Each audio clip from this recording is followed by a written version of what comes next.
Dalawin natin ang mga report, Sister El, si Edniel Paros. Anong report ni Edniel?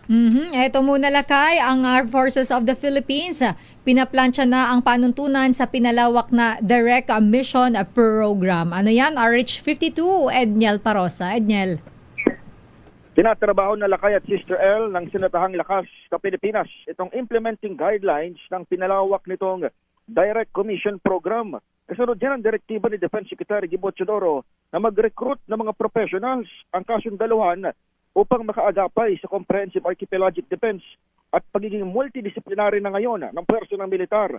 Ayon kay AFP spokesperson Colonel Francel Padilla, magsisilbing force multipliers itong mga mare-recruit o makakuhang skilled personnel o professional.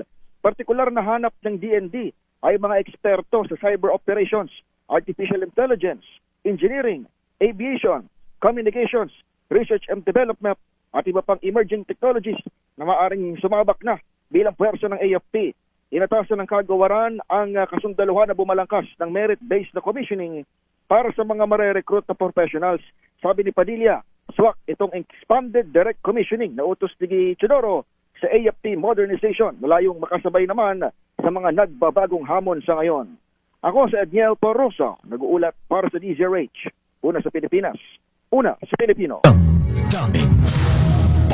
Maraming salamat, Edniel Parosa.